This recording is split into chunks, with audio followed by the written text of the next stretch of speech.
two theories, and that two were, okay, we are done with this, we are done with this, we are done with this. So mainly we were discussing electromagnetic induction yesterday. So what is electromagnetic induction? It is basically whenever there is a coil, and when this coil is introduced to a magnetic field, or I can say varying or changing magnetic field, at that time inside the coil EMF is induced, and due to that induced EMF a current can be induced. Okay, that was the electromagnetic induction. Now uh, electromagnetic induction is very important, and mainly whatever electromagnetic device we use, for example motor or your transformer or your tube lights have that chock coil, that all things are very important, and without electromagnetics it won't be happening. Okay, or without, you can say, electromagnetic induction, it is not possible to have that kind of appliances. So there are mainly two laws given by Faraday and one by Lenz, which basically state a different characteristic of induced EMF.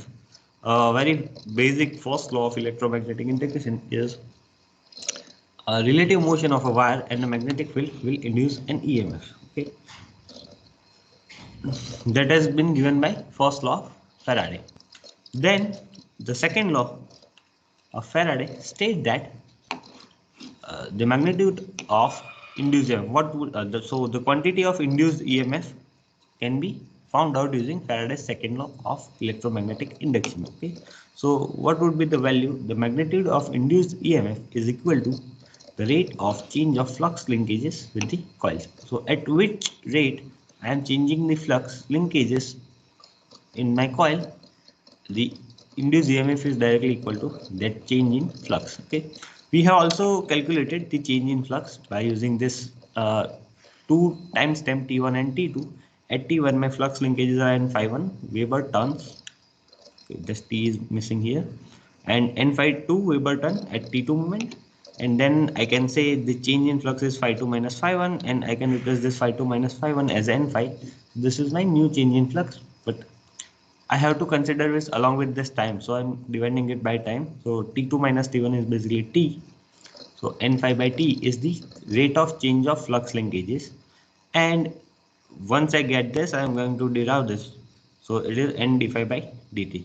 And what is this quantity? This is the rate of change of flux linkages. And what is that?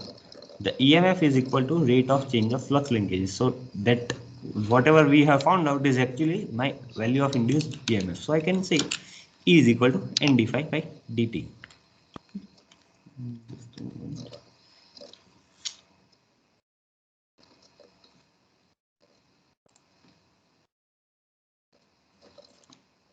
Now, according to the second law, or second law of Faraday, we have seen now the Lenz law. Now the Lenz law decide the direction, or you can say the polarity of the induced EMF. So Lenz law state that when an EMF is induced according to the Faraday's law, the polarity of the induced EMF is such that it opposes the cause of its production. And to understand this, we have seen one video in which three different experiments has been performed to see that whether this thing is correct or not. And due to this statement, now you can say your induced EMF E, that was previously N d phi by dt, is actually minus N d phi by dt, because this EMF would be having a opposite polarity compared to the actual flux due to which this induced EMF has been produced. So that would be the Lenz law. Now we'll start with the new theory, and that is Fleming's left hand and right hand rule. Okay, let me first explain you one more theory. This PPT has been modified and that has been accidentally deleted. Yes.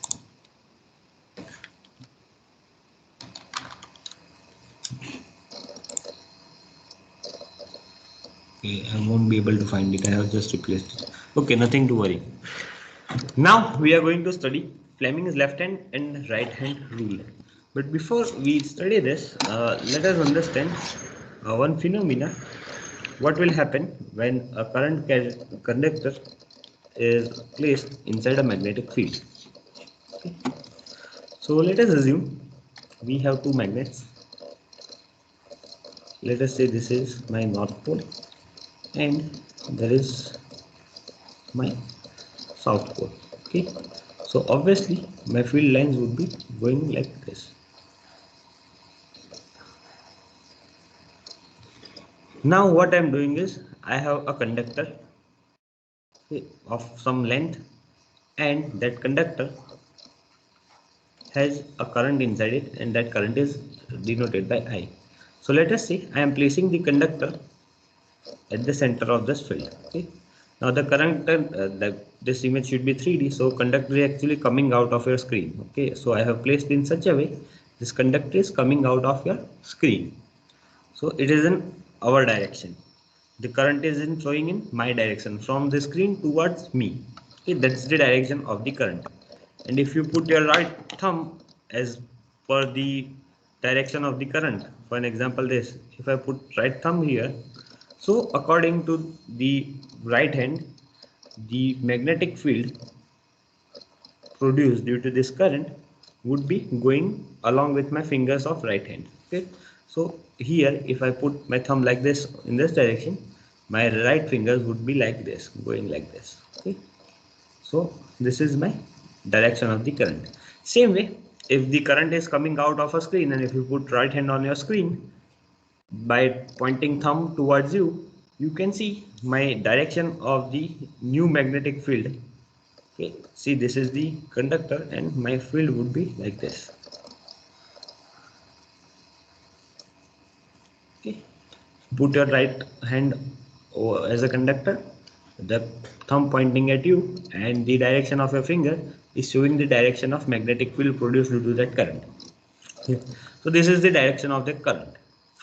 Now if you consider it here, my magnetic field due to this conductor would be looking like this. Okay. So this is going in this direction and if I go here it would be in opposing direction. Okay. Now if you closely look at this, so what is happening is the magnetic flux or magnetic lines are same direction on left hand side. Okay, on left hand side it is in same direction and on right hand side it is in different direction. So this is my right side and here the direction is different, or I can say opposite direction.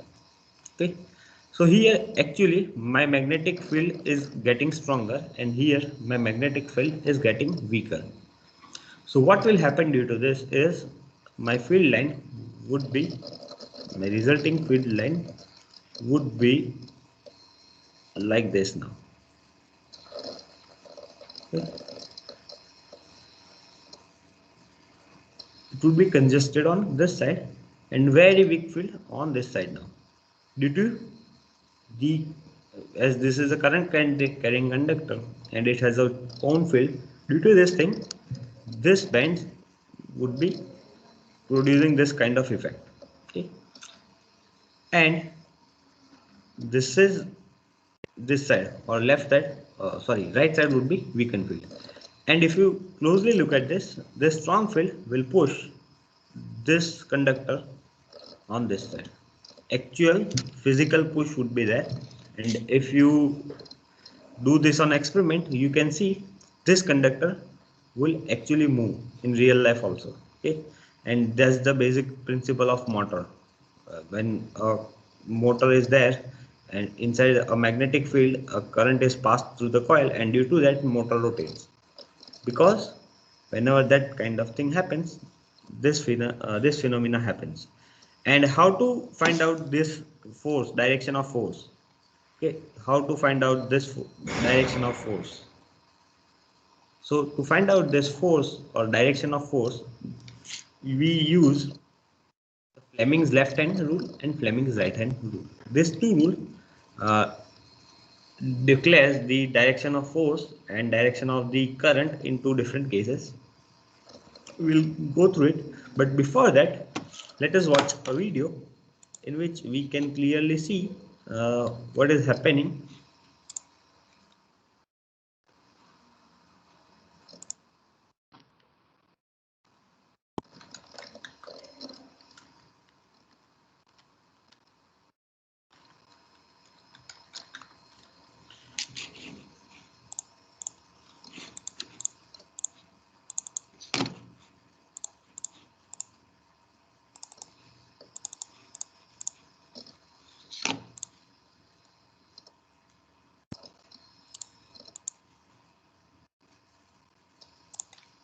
This is the experiment.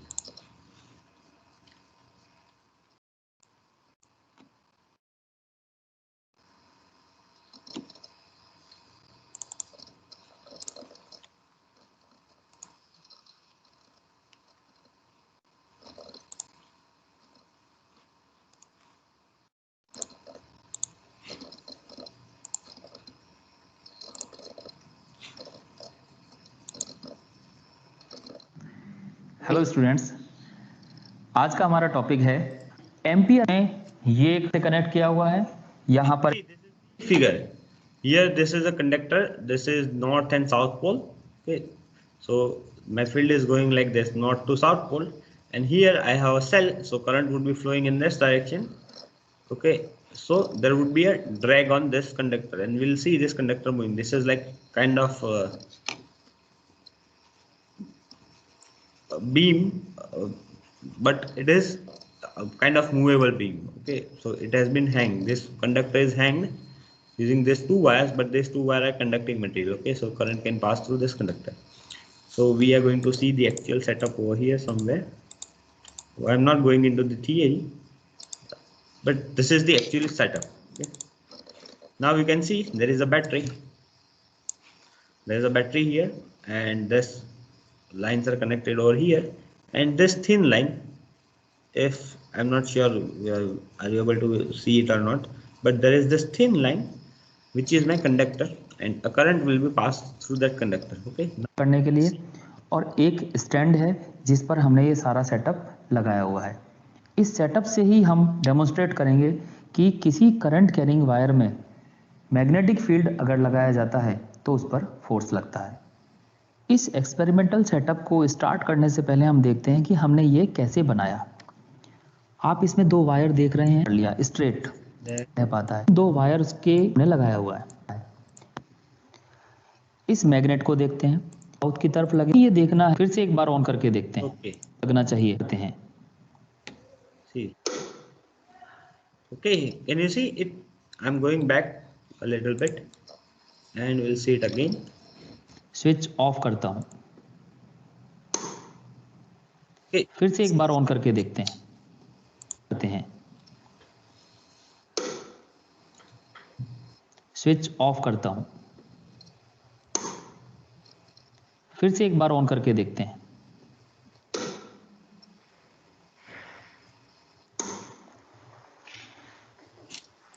अभी हमने so that's how we can, like, that was the demonstration that whenever a current carrying conductor is placed inside a magnetic field, a force is applied on that conductor. Okay, but now what I'm interested in is what would be the direction of that movement, like in whether it will be move on right side or whether it will be move on left side. Okay, so how to decide that? So to find out the direction, Fleming has given two rules. One is left hand rule and the other one is right hand rule. According to that too, whenever a current carrying conductor comes under a magnetic field, there will be a force acting on the conductor.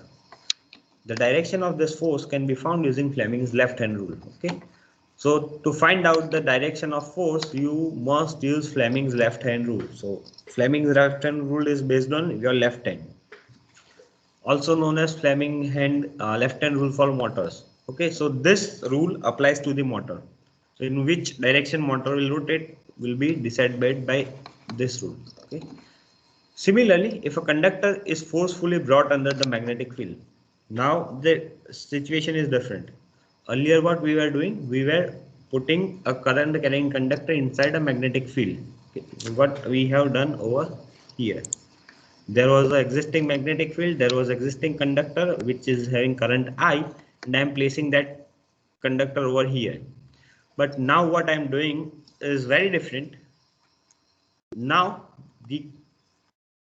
there is no current on my conductor.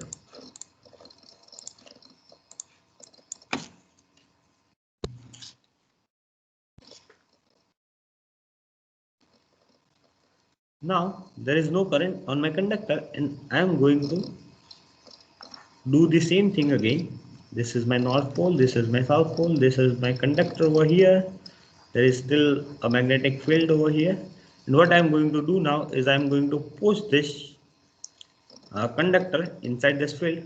Right now this conductor does not have any current I. Okay, so this conductor does not carry current right now, but once I am going to force it inside the magnetic field, you can see there is a change in magnetic field when I am going to push it from here. So this is my start position, and up to this position there is a change in magnetic field, and due to that the current would be induced inside this. So first the EMF would be induced, and due to that EMF current will flow. And what would be the direction of that current? Again, you can find that out using this same rule, but now I'm going to use right hand rule. Okay, so left hand rule to find out the force when there is an existing current, and right hand rule to find out the direction of the induced current when there is no current inside the conductor. So similarly, if a conductor is forcefully brought under the magnetic field, there will be an induced current in that conductor, and the direction of this force can be found using Fleming's right hand rule. Okay, so these two are different scenario. Okay, here I was having a magnetic field and current conductor. Here I have a magnetic field but conductor without any current, and I am going to use external force to push it in. So here the force was the outcome, and here the current is outcome, and I am going to use this right hand rule whenever, or you can say this rule is for generator and this rule is for motor. So left hand for motor and right hand for generator, that kind of thing is there. In both Fleming's left hand and right hand rule, there is a relation between the magnetic field, the current and the force. So this rule is based on the direction of these three things. First is magnetic field, second is current, and third is force. And from these three you would be knowing either two, and you would be finding the direction of the third one. This relationship is directionally determined by Fleming's left hand and Fleming's right hand rule respectively. These rules do not determine the magnitude. Okay, this is very important. I cannot calculate the amount of force using this rule, but what I am going to do using this rule is I am just going to find out the direction. So magnitude but instead shows the direction of any of the three parameters when the direction of the other two parameter is known. So two values must be known, like two direction must be known, then and then you can find out the third direction. So Fleming's left hand rule is mainly applicable to electrical motor, and right hand rule is mainly applicable to electrical generators. Okay. Now let us see left hand rule first. It is found that whenever a current carrying conductor is placed inside a magnetic field, a force acts on the conductor in a direction perpendicular to both the direction of the current and the magnetic field. Okay, so this is very general term. If there is a magnetic field and there is a current carrying conductor, in that case a force would be generated and force would be perpendicular to both. So let us assume my magnetic field in this direction. Okay, this is my field direction, so I am going to write MF here. Let us say current is going in this direction. Now if these two are correct, then the force would be either coming out like this or going back like this, but in both this case it is perpendicular, but I am not sure whether it is this or this. So this is very generalized statement. Okay. But Fleming has given a very good statement which will actually help you to find out the exact direction. Okay, now let us see what is that. In figure below, this is the figure. This is the current carrying conductor. This is my north and south pole. This is a magnetic field. So I have introduced this current carrying conductor.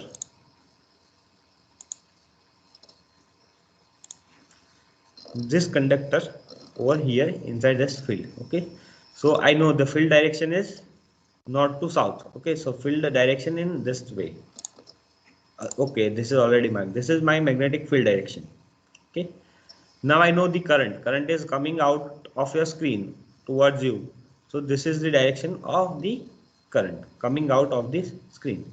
So if you use your left hand, this is my left hand, this is my forefinger, this is my second finger, and if I place my first finger in magnet towards the magnetic field, if I put my second finger along with the direction of the current, in that case my thumb, okay, that three must be perpendicular. You can see here that three must be perpendicular. Okay, so this thumb will represent the direction of the force. So if this is the scenario, the conductor will move upwards. Same way, if I change the current direction, let us say if I am saying the current is going inside like this, in that case I have to rotate my hand 180 degree, and my middle finger or the second finger will be pointing towards the screen. Okay, right now it is coming out of screen, but it will point towards the screen, and you will see the force is going downward. Okay, so this is the first Fleming's left hand rule. A portion of a conductor of length L is placed vertically in uniform horizontal magnetic field of strength H produced by two magnetic pole N and S. If current is I flowing through this conductor, the force acting on the conductor can be found out like this. Okay, so this is the field direction, this is the current direction, this is the motion or the direction of the force in which or towards which my conductor will move. So this is how you can use your left hand rule.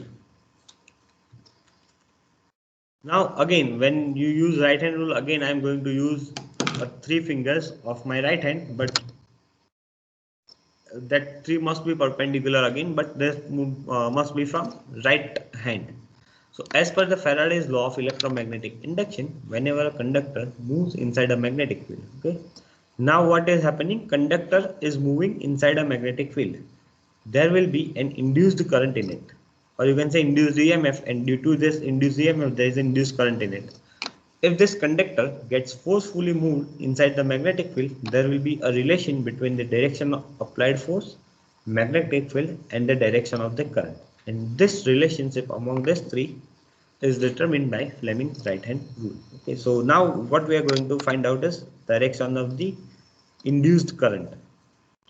In earlier case, we have current inside the conductor, already the current was present, but right now due to the forceful movement of conductor inside a magnetic field, the induced current will be there, and I am going to find out the direction of the induced current. So hold out the right hand with the first finger, second finger and thumb at the right angle to each other. If forefinger represent the direction of the line of the force, okay, so this is the direction of force. Forefinger is direction of force. The thumb point in the direction of the motion or applied force. There is some error over here. Just a moment. Okay, this is the scenario. First finger against your field. There is a typo in this. There is a typo here. Don't confuse. I will modify it and I'll send it to you. So my first finger towards my field. So in left hand rule also we were pointing that same thing. The thumb towards my force. So I am introducing this conductor inside and I am forcing it upwards like this, from bottom to upwards. Okay, so from this bottom side to upwards I am pushing this conductor. In that case, the induced current will flow outside, coming to you. So this is the direction of current induced inside this conductor. So this is the how you can use right hand rule. Okay, so again same thing is here. Force is on thumb, field is on first finger, and second finger represents your current. Okay, but just what we have changed is a hand. Earlier we were using left hand, now I am using right hand. So that two were Fleming's first hand rule, right hand rule and left hand rule. Okay, so Fleming left hand rule applies on the motor, right hand rule applies on the generator. So you can see here, motor is the device which converts the electrical energy to the mechanical energy. So there is a force inside there, that force, generated force we are using as a mechanical power.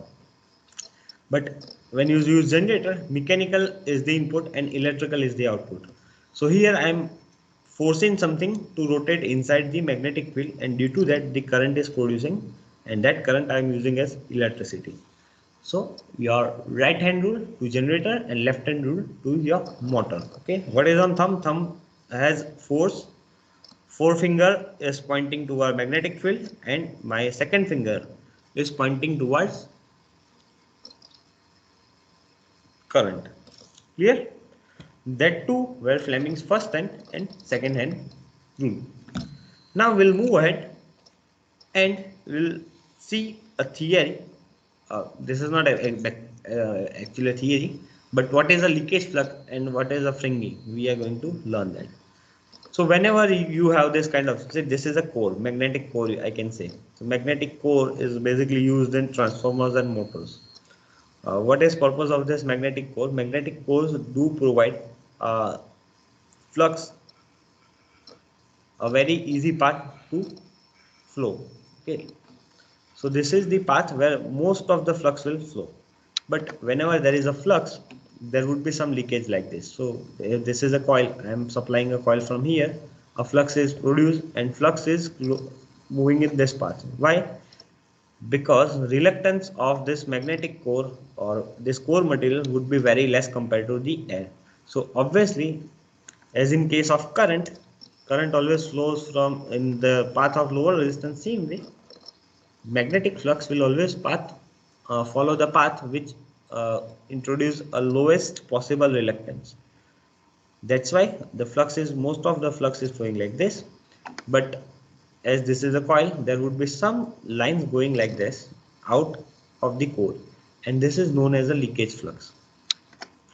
So leakage flux is the flux which is not at all useful for us. It is just a waste product, or you can say wasting of this energy. Okay, this magnetizing force, this MMF over here, or this flux or this point would be never be useful for us. So this is a leakage flux. And there is one more type of thing, whenever there is air gap. This is an air gap. So whenever there is an air gap, the field lines would be having the same direction. We know that it will repel each other. So whenever the media changes, reluctance changes, and due to that the shape of field line will be changing. So this is the actual scenario of the field lines when there is an air gap in this circular link. This is air gap, and you can see it is slightly going outside. Okay, earlier that were following a closed path only, but now there is an air gap, and due to this air gap my field lines is going somewhat outside the side of ring. So this is known as a fringing. Okay, this is a fringing. So spreading of line of flux at the edge of the air gap reduces the flux density in the air gap, and due to this fringing the flux density will reduce over here. So you can obviously see the area at this point is higher compared to area over this point. So obviously the flux would be lesser over here. How to find out the leakage coefficient? Leakage coefficient can be found out using total flux produced divided by usable flux or useful flux available. Total flux divided by useful flux. So total flux produced by this coil divided by useful flux available inside this core.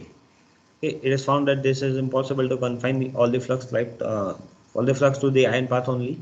Some of the flux leaks through the air surrounding the iron ring. This is just the explanation of a leakage. What is leakage and how leakage occurs? Okay.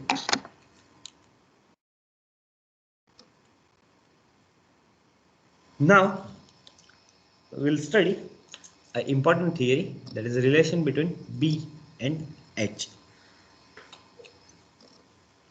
So first of all, we know what is B. B is flux density. The flux density B produced in material is directly proportional to the applied magnetic force H is magnetic force. In other words, the greater the magnetic force, the greater the flux density. Okay, so the higher flux, uh, if the magnetic force is higher, obviously the field line would be higher, and per unit area, lines would be higher, and due to that, your flux density would improve, or I can say higher. So B is proportional to H. So B by H is constant, or you can say mu. We already know what is this mu. The ratio B by H in material is always constant and is equal to the absolute permeability mu of the material. This relationship gives yet another definition of absolute permeability of material. Suppose so this things we know. So obviously B is equal to mu 0 mu r H. Okay, earlier it is like B by H is equal to mu.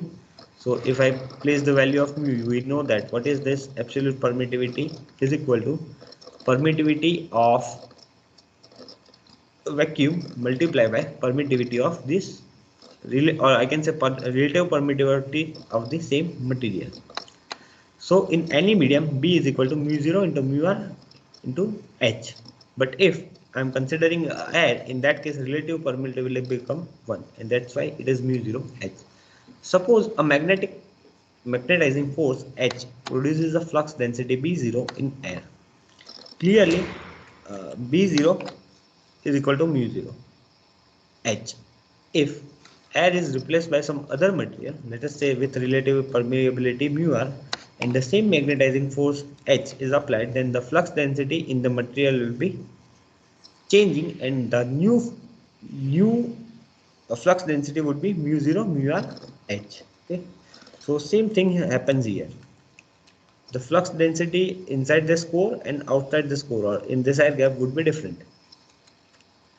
Why? Because there is the mu r is different in both the case. Mu r for air is one, and mu r for some other material is different.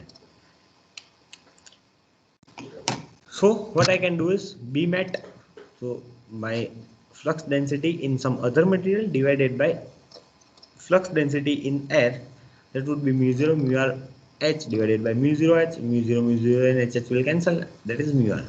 So hence a relative permeability of a material is equal to the ratio of flux density produced in that material to the flux density produced in air by same magnetic force. And we have already seen this when we were studying that. At that time I am directly using this thing, but right now this is the explanation. Thus, when we say that mu r of soft iron is 8000, it means that for the same magnetizing force, flux density in soft iron will be 8000 times its value in the air. Okay, so this insight is very useful. This insight is very useful. How we can directly use it? If I say some relative permittivity of some material is 8000, what does that directly mean is, if I have a same magnetic force, so if I apply that force using that soft iron, in that case my force would be 8000 times stronger compared to the value in the air. In other words, for the same cross-sectional area in H, the magnetic lines of force will be 8000 times greater in the soft iron than in air. So this is just basic relationship between B and H. Now we'll derive an equation which is related to magnetic circuits. So electrical circuit are compatible with magnetic circuits. You can compare your electrical circuit with magnetic circuit, and we are going to do that in next slides. Okay, so suppose this is my circular ring. I have wound a coil on this ring. This is an iron core ring or some magnetic material over here. Now I am passing a current I inside this coil, and due to that I, a flux is generated inside this coil. Due to this coil, a flux is generated, and that flux would be flowing inside this core. Now let us say L is the length of this ring. L is the total length of this ring, and area A is the area, cross section area A. If I cut it here and I have took it up some like same point, I can see a circular area is there. So A is the area, and there are three different uh, diameter. No, not diameter. What is this? Why am I forgetting this? what we call this? Sir, is inner radius, outer radius, and one Radius, is radius. mean of them. Yeah, radius. This is a radius. So this is my mean radius, or I can say this is from center. This is the inner radius of the ring, and this is the outer radius of ring. Probably we are not going to use A and B, but we are mainly focused with radius. So L is the length, A is the area of cross section of this ring. So this iron core cross section, I am talking about this iron core. This is a circular ring again, and I am cutting it. So this is the cross section of this. So this is kind of polo. If you cut the polo and if you look it from ahead, that would be the cross section area. And mu r is the relative permittivity of the core. So according to the definition of the field strength, H would be Ni by L. Okay, let us go back there and see what is the definition of that field strength. The magnetism, magnetic field intensity. Yeah, magnetic field intensity. Okay. So we have studied this magnetic field intensity. Magnetic field intensity is defined as the magnetomotive force per unit length of the magnetic flux path. So basically it is MMF divided by length L. What is MMF? We also know that. What is MMF? MMF is N into I. If you have N number of turns and I is the current flowing through it, Ni is the MMF or magnetomotive force. So in our case, this circular case,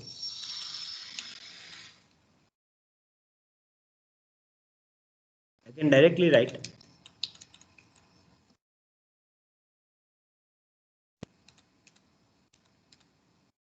H is equal to Ni by L. What is Ni? Ni is magnetomotive force. MMF by L. This is MMF by L. If I have written here, how I have written here is, we know that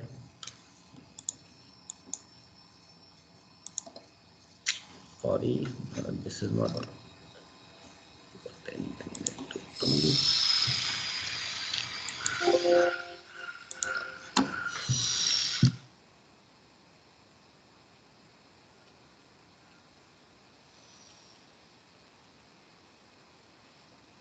okay. So what I'm going to do is basically H is equal to MMF magnetomotive force divided by L. Now we know MMF is equal to number of turns multiplied by current. So that is N is the number of turns in this ring. So this is my first turn, this is my second turn, third turn, so on and so forth. N turns are there and the current is I. So I can write Ni by L directly. So this is H, Ni by L. See, this is the cross section area I was talking about. So the flux density of material is given by, we know that what is flux density. Flux density is always given as phi by A. This is my flux density, phi by A. Phi is the flux and A is the cross section area.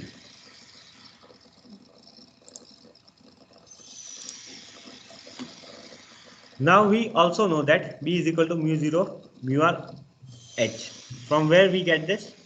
We just derived it over here. B is equal to mu 0 mu r H.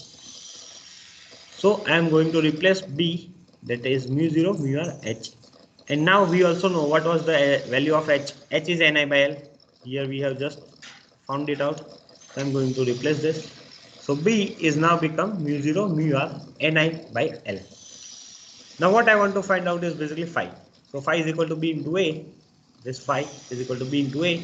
And I am going to substitute this value of B.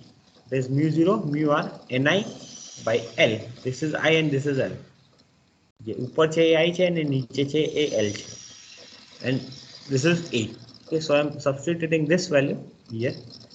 And if I take Ni out, 1 upon mu 0 mu r A, what I have done is, this was the numerator. I have taken that to denominator, so it becomes denominator. So L divided by mu 0 mu r by A. And if you closely look at this term is nothing but your reluctance, S. So your S is equal to L upon mu 0 mu r by A. That was your reluctance. So you can directly say phi flux is equal to Ni by S. N is number of turns, I is the current, or you can say this is my MMF divided by reluctance. So flux is equal to MMF divided by reluctance. It may be noted that the above expression has a strong resemblance to Ohm's law. What was the Ohm's law? Current is equal to EMF divided by resistance. This is flux is equal to MMF by reluctance. So you can directly compare your electric circuit with magnetic circuit. Your EMF was the main force which drives the current, and resistance was to oppose that flow of electrons. Same way here, MMF is the main force which drives the magnetic field. The flux is the cause how the magnetic field will flow, and the reluctance offered by this material is actually resistance. It will prevent the flux to transfer easily. The MMF is analogous to EMF. In electrical circuit, reluctance is analogous to your resistance, and flux is analogous to your current. Because of this similarity, the above expression, that means flux is equal to MF divided by reluctance, is also known as Ohm's law of magnetic circuit. So if you have been asked Ohm's law of magnetic circuit, you have to write flux is equal to MF divided by reluctance. So this is the one more derivation that is related to magnetic circuit. So it can be asked like do analysis of simple magnetic circuit or do analysis of magnetic circuit. In that case, you have to write this theory. Now what we are going to do is going to compare this magnetic circuit with our electrical circuit, but I'm going to do that later. First we'll do this. This is our basic magnetic circuit. This is basic electric circuit. There is one battery, one resistance, and a closed path. Here I have a coil, a current in the coil which will produce my MMF, and there is circular ring, and again that is a closed path. So if you compare this two, you will find so many similarities. First one, the closed path for magnetic flux is called magnetic circuit. This is my magnetic circuit. The closed path for electrical current is called as electric circuit. We know the equation for flux and equation for current. The flux phi is in Webers and current I is in amperes, MMF in ampere turn, EMF in volt. This is the main thing. Reluctance. What reluctance do? Reluctance resists the flow of flux. Okay. What resistance do? It resists the flow of current. And these two are its value. L upon mu0 mu r into A. Here also. So you can see this resemblance L by A. Here also you can see L by A. So that's why that two are almost similar. But this one is for magnetic circuit and resistance is for electric circuit. Permeance and conductance, permeability, conductivity, reluctivity, resistivity, flux density, B is equal to phi by A. Same way, current density J is equal to I by A. Magnetic intensity H is equal to Ni by L. Electrical intensity or field strength is V by D. So this is the similarities. Now what are the dissimilarities? Truly speaking, magnetic flux does not flow. That's the first thing. The electric current actually flows in electric circuit. So there is a flow of electron, and that you can monitor, that you can prove. There is no magnetic insulator. For example, flux can be set up even in air without with reasonable EMF. So there is no required of any special material to flow the flux or to provide the flux path. There are a number of electric insulator. For instance, air is a very good insulator and current cannot pass through air. But here your magnetic force can pass through air. So these two were the major dissimilarities. The value of mu r is not constant for a given magnetic material. It varies considerably with the flux density in material. This implies that reluctance of a magnetic circuit is not constant, rather it depends on B. Okay, so your reluctance basically depends on flux density. The value of resistivity varies very slightly with the temperature, therefore the resistance of an electric circuit is practically constant. The salient feature calls for different approaches to the solution of magnetic and electric circuits. No energy expended in magnetic circuit, in other words, energy is required in creating the flux and not maintaining it. But here, a current flows through an electric circuit, energy expended so long as the current flows. If you try to maintain the current flow without any external force, then current is not flow. Current do not flow. So here, energy is expended. Here energy is no energy expended, and here energy is expended. So these were the similarities and dissimilarities between your electric and magnetic circuit. Okay. Now we'll start from the statically induced EMF and dynamically induced EMF from next class, but we'll quickly revise this and then we'll leave. Okay, so what we have covered today was first Fleming's left hand and right hand rule. Okay, what does that state? If you have just three things, force, field and current, using two direction of the either field or current, you can find out the direction of force, or using field and force, you can find out the direction of current. Okay, if you want to find out the force, then you are going to use the left hand rule. So field, forefinger in the field direction, second finger in the current direction, and your thumb would be representing the direction of the force that would be exerted on the conductor. According to the right hand rule, if you place your direction, your forefinger in the direction of the field and the thumb in the direction of the force, your middle finger of your right hand would be in the direction of the current. Leakage flux and fingering. Leakage flux is the flux which, yeah, go ahead. આપણે thumb તો ફોર્સના ડાયરેક્શનમાં મૂકવાનો ને thumb તો બંને કેસમાં ફોર્સની ડાયરેક્શનમાં જ મૂકવાનો છે. Even your forefinger will be always in have the direction of the field, and middle finger or the second finger is always pointing towards the current. Okay, whether it's a right hand rule or left hand rule. Okay sir. Leakage flux and fingering. So leakage flux is the flux which is not useful. Okay, it is going outside the core material. So this is the example of leakage flux. And fringing is the thing which appears at the edge of the core material when flux enters the air gap. At that time, the shape of field changes and that is fringing. Okay. Relationship between B and H, we know that how to derive this equation. B is equal to mu 0 mu r by H. That was the main equation or relation. Then we have analyzed the magnetic circuit. So we have started with H. The H is MMF by length of circuit, that is Ni by L in this case. Then we know the flux density B is flux divided by area, so phi by A. But we also know the relation between B and H, so I'm going to put this relation over here, mu 0 mu r H. I know the value of H, it is Ni by L, so I can put mu 0 mu r Ni by L. And now I'm going to find out the total flux produced, that is B into A from this equation. And I'm going to put the value of B inside here. So I can see an equation that is look like this: phi is equal to Ni by S, and S is nothing but our reluctance.